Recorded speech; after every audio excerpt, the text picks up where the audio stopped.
Okay, good morning, dear students.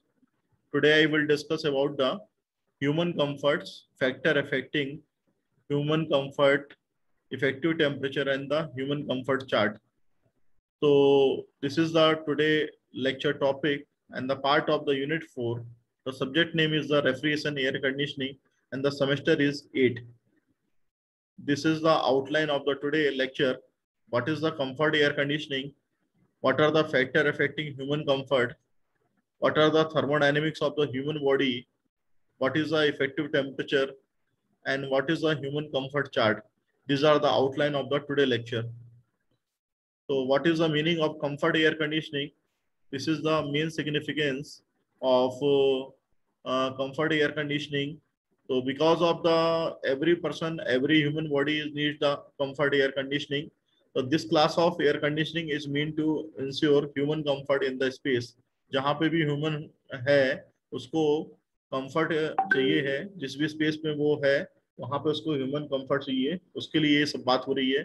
A comfortable environmental would increase the efficiency of a worker in the office. तो जो भी comfortable environment है वो उसकी efficiency बढ़ाने के लिए, वर्कर की इफिशिएंसी, ऑफिस में वर्कर की इफिशिएंसी बढ़ाने के लिए इस तरह का एटमॉस्फेयर तैयार किया जाता है. It is essential for the human life in operation theatre, ICUs, burner section, etc. These are the conditions for the comfort air conditions. So it is required for the operation theater also, ICUs, जहाँ पे आपके burner section है वहाँ पे requirement रहती है. And it is a common thing now A days which people expect in the multiplexes, malls, shops, restaurant, house hold. जहाँ पे भी आपने देखा कि मल्टीप्लेक्सेस वगैरह में मूवी देखने जा रहे हैं तो वहाँ पे उनको कंफर्ट कंडीशन चाहिए क्योंकि ज्यादा भीड़ भाड़ रहती है. मॉल वगैरह के एरियाज में, रेस्टोरेंट्स में जहाँ पे ज्यादा ट्रैफिक रहता है वहाँ पे कंफर्ट कंडीशंस की रिक्वायरमेंट है. तो उस कंफर्ट कंडीशंस को कौन कौन से फैक्टर इफेक्टेड करते हैं? तो what are the factor affecting the human comfort? First is the temperature, second is the humidity, third is the air movement, fourth is the air purity. तो these are the four factor which are the affected the human comfort. तो temperature बहुत ज्यादा नहीं होना चाहिए. जो comfort condition के लिए टेम्परेचर रिक्वायरमेंट है वो 26 डिग्री सेंटीग्रेड है. ह्यूमिडिटी प्रॉपर होनी चाहिए. जो रिलेटिव ह्यूमिडिटी है वो 60% तक होनी चाहिए. एयर का movement according to the weather होना चाहिए. और एयर की प्योरिटी, चूंकि एयर एटमॉस्फेयर से आती है तो उसमें बहुत सारे सेडिमेंट्स वगैरह रहते हैं तो उसको क्लियर करना बहुत जरूरी है before entering of the room. So these are the four factor are the required in the human comfort. So these are the factor affecting for the human comfort. So first factor that is called, already discussed, is the temperature, and the temperature is related with the heat. The Q is equal to heat transfer, which is equal to HA into delta T, where the dt ensure the convection heat transfer. जो dt है that is a change of temperature, and it will be ensure when there will be a change of temperature, there will be a chances of convective heat transfer. And second thing is the preferred temperature are in the range of 20 to 25 degree centigrade. जो temperature की range रखी रहती है या human comfort के लिए हम बात करते हैं वो 20 is the minimum and the 25 is the maximum. इससे ज्यादा नहीं होना चाहिए. तो these are the temperature limit जिसपे कि ह्यूमन कंफर्ट अच्छा फील करता है. अब ह्यूमिडिटी की बात करें तो हायर ह्यूमिडिटी जो रहेगी वो एवापोरेशन को रिड्यूस करती है. क्योंकि ह्यूमन बॉडी से बहुत सारे आपके जर्म पार्टिकल्स वगैरह निकलते हैं तो हायर ह्यूमिडिटी होने से भी दिक्कत होती है. तो हायर ह्यूमिडिटी बहुत ज्यादा नहीं होनी चाहिए. In the dry climate excessive loss of the moisture leads to the drying of the skin. यदि बहुत ज्यादा मॉइस्चर का लॉस हो रहा है तो it will be of the skin will be dry. तो बहुत ज्यादा मॉइस्चर का लॉस होने से भी स्किन जो होती है वो सूखी पड़ जाती है, जैसे ठंडे के दिनों में होता है. वो भी नहीं होना चाहिए. And the humidity is the maintain with in the 30 to the 70%. जो ह्यूमिडिटी की वैल्यू है, रिलेटिव ह्यूमिडिटी की वैल्यू है, जो कि partial pressure of water vapour and the partial pressure of water vapour to saturation condition पे depend करती है, इनके रेशियो पे डिपेंड करती है. तो इसको मेंटेन 30 to 70% तक होना चाहिए. तो 70% जो है मैक्सिमम वैल्यू है और 30% is the max minimum value है. Then move to the air movement. Air movement that is helpful in the heat dissipation and that gives the greater comfort. Air movement it is the proper channel जहाँ की heat dissipation proper तरीके से होता है और हमें greater comfort provide करता है. बहुत ज्यादा ऐसे एयर मूवमेंट होने से नॉइज होती है, डिस्कम्फर्टेडनेस महसूस होता है. तो एयर का मूवमेंट प्रॉपर तरीके से होना चाहिए ताकि नॉइज भी ना हो और प्रॉपर तरीके से हमें कंफर्ट कंडीशंस को प्रोवाइड करें. तो air movement in the air conditioning space is limited to the air velocity of 8 to 15 metre per minute. जो उसकी एयर वेलोसिटी है वो 8 मीटर पर मिनट मिनिमम और 15 मीटर पर मिनट होनी चाहिए मैक्सिमम. तो ये आपकी मिनिमम और मैक्सिमम लिमिट हर किसी उसमें दी हुई है कि टेम्परेचर आपका 20 to 25 होना चाहिए, रिलेटिविटी 30 to 70% और एयर का मूवमेंट जो है 8 to 15 मीटर पर मिनट होना चाहिए.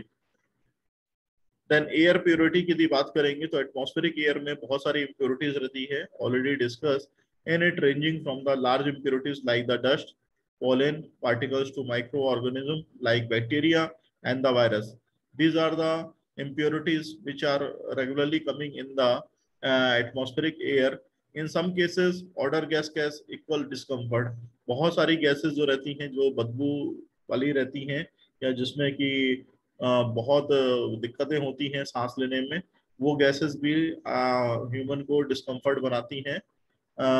So air condition remove the impurities as per the requirement of the user.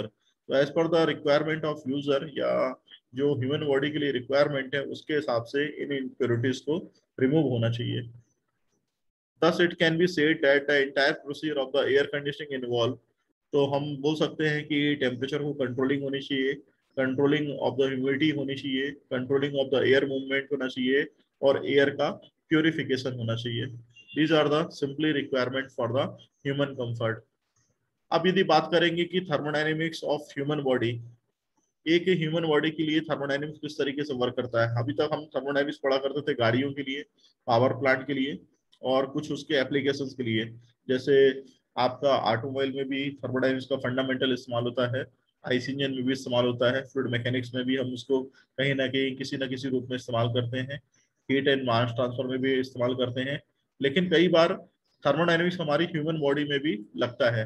The average temperature of human body that is depends upon the heat produced by the body and the exchange with the environment. Continuously heat अपनी body से निकलती रहती है और supply भी होती रहती है from the environment side. तो fundamental thermodynamic equation for the heat exchange between the human body and the environmental it is given by, that is the capital M is equal to the W plus of the E plus of the in bracket of R plus capital R plus C. तो जहाँ पे जो M है वो energy produce by the metabolism है, कितनी energy produce हो रही है मेटाबॉलिज्म के द्वारा, डिपेंडिंग ऑन द एक्टिविटी पे डिपेंड होती है, that is from the food. Second thing is the W, mechanical work done, कितना किया गया है बॉडी के द्वारा, ये देखा जाता है. तीसरा third one capital E, that is the evaporated heat, कितनी हीट एवापोरेट हो रही है, एवापोरेशन ऑफ बॉडी फ्लूइड्स कितना हो रहा है बॉडी में से, वो देखना रहता है. और जो ब्रैकेट में आप देख रहे हैं r plus c, that is the heat exchange between the body and the environment by the radiation and the convection. कितनी heat exchange होगी बॉडी और environment के बीच में रेडिएशन और कन्वेक्शन के द्वारा. this is the main fundamental. So the evaporative heat loss E depends on the partial pressure of water vapor in air surrounding body, that is the humidity of the space. Radiations and the convection heat loss R plus C already हमने equation बताया, depends on the space temperature as the body temperature is a constant. Air movements affect the both E and C. The matching of heat produced and the heat dissipated during the normal condition would maintain the core body temperature between the 36 to 38 degrees centigrade. And finally, the combined effect has given rise to the concept of the effective temperature. This is the main fundamental about the thermodynamics of the human body, in which the various factor is affecting the human body. People feel the comfortable only when all the three parameters says the dVT, RH and the air velocity are within the certain limit. Pupils जितने भी आपके work कर रहे होते हैं जहाँ पे भी, तो उनको वहाँ पे ह्यूमन कंफर्ट तब फील होगा जब उनका डीवीटी और रिलेटिव ह्यूमिडिटी, एयर की वेलोसिटी प्रॉपर सर्टेन लिमिट में रहेगी. Effective temperature, that is a single parameter at which the pupil feel the comfortable. Effective temperature जो रहता है that is the measure of the comfort, कि हमें पता होना चाहिए कि कितना टेम्परेचर रखना है. It is the measure of the feeling warm और the cold by the human body in response to the air temperature, relativity, and the air motion. This is the main fundamental requirement for the human comfort. That is the effective temperature. It is response to the environmental condition also. And this factor combine the effect of the drivable temperature and the air humidity in a single factor. जितने भी हैं ये सारी चीजें dribble temperature और air humidity को affected करते हैं, जो कि एक सिंगल फैक्टर के रूप में काम करते हैं. And it is also define the temperature of the environment at the 50% RH, which result in the same total loss from the skin as in the actual environmental. तो जनरली क्या होता है कि 50% जो RH की वैल्यू है ये standard value है जो कि ह्यूमन कंफर्ट को दिखाती है. तो ये टेम्परेचर की वैल्यू जो है, इफेक्टिव टेम्परेचर की वैल्यू जो है वो होनी चाहिए ताकि हम जो स्किन है उसको प्रॉपर तरीके से मेंटेन कर सकें. And this means effective temperature that is the DBT, dribble temperature of the uniform enclosure at the 50% RH in which the pupil have the same net heat exchange by the radiation, convection and the evaporation as they do in the varying humidity of the test environment. These are the parameters जिसके द्वारा heat जो है body से exchange होती है. तो radiation के medium माध्यम के द्वारा, कन्वेक्शन माध्यम के द्वारा और एवापोरेशन के द्वारा. तो ह्यूमन कंफर्ट चार्ट क्या होता है? The concept of the effective temperature enabled a graphical representation of human comfort condition, that is the form of the human comfort chart. तो जो SRA है, American Society of the Refrigeration Air Conditioning, after and the extensive survey involving the large number of the people arrive at a condition giving the same degree of the comfort and the represented them on the graph. जितनी भी conditions हैं इनको एक graph में represent किया जाता है जिसको कि ह्यूमन कंफर्ट ग्राफ भी बोलते हैं. और करेक्शन फैक्टर एक अप्लाई किया जाता है जो कि हॉट क्लाइमेट के हिसाब से इंडिया में वेरी करता रहता है. उसको हम नॉर्थन अमेरिकन कूलर कंडीशंस के हिसाब से स्टैंडर्ड मान के यूज करते हैं. क्या क्या जम्पसूट्स लेके चलते हैं किसी भी ह्यूमन कंफर्ट चार्ट को बनाने से पहले? That is the first factor. Subject is the normal indoor clothing 0.6 for the summer and 0.9 CLO for the winter. तो this is the condition required for the designing of a chart. Second thing is the radiation effect is the neglected. Radiation effect को हम मान के चलते हैं बहुत कम है, ना के बराबर है. एयर की वेलोसिटी हम मान के चलते हैं 0.15 मीटर पर सेकंड फॉर विंटर कंडीशन में रहती है और 0.25 मीटर पर सेकंड समर कंडीशन में रहती है. एंड द फाइनली कि subject is engage in the light activity which is less than the 1.2 metre. तो ये सारी चीजें ह्यूमन कंफर्ट चार्ट के लिए जरूरी है. तो this is the human comfort chart in which the all the conditions are the given. तो for the according to the weather condition आप देख रहे हैं, this is the winter condition, this is the summer conditions. तो summer condition के लिए आपको जो रिक्वायरमेंट है that is the 50% of the RH. 50% of the RH, this is the relative humidity, it is requirement, and the temperature which are the requirement of the 26 or the 25 degree centigrade. And according to the winter condition यदि आप जाएंगे तो 70% आपका RH requirement है and temperature it is less than of the 25 degree centigrade of the requirement है. Finally जो 100% RH है जहाँ की DBT, dry bulb temperature, wet bulb temperature और आपका dew point temperature बराबर होता है. This is called the 100% of the RH. So 100% RH that is the harmful. It is not a good factor or the good conditions. Similarly, 30% of the RH is the minimum condition where the human is not a very comfort conditions. So summer comfort zone has a higher temperature as compared to the winter zone. There is a practical condition and there is a small overlap between of the two zone.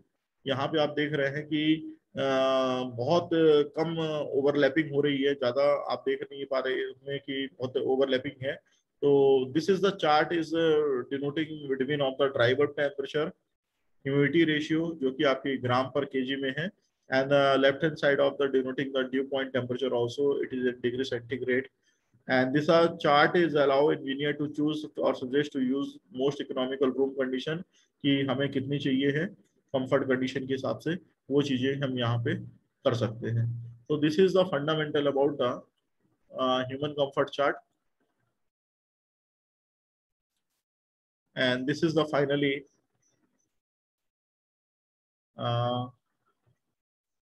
This is the today lecture, and if you have any question, please ask.